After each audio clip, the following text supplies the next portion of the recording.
Okey, kita nak bezakan kaloi jantan dengan kaloi betina untuk kaloi emas lah ataupun kaloi Indo. Ni jantan anda boleh tengok kepala dia. Jantan. Anda boleh tengok satu kepala dia. Lama ada pusing pula.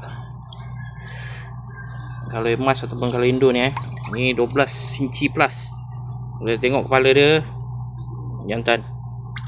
Bibir dia tebal sikit, nampak bibir bawah tu. Lagi satu anda boleh tengok ni atas ni, sirip atas ni. Dia memanjang tau. Dia memanjang tirus. Jantan. Dahi tebal naik atas. Ni betina, anda boleh tengok badan dia bulat sikit. Dia membulat.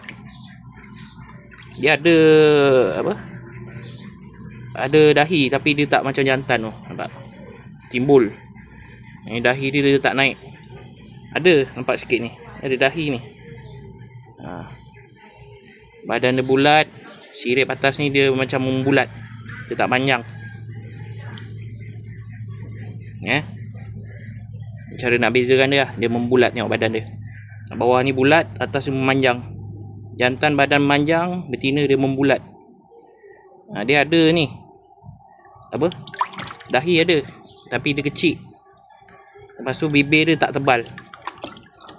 Ni bibir tebal, dahi dia timbul. Badan dia memanjang.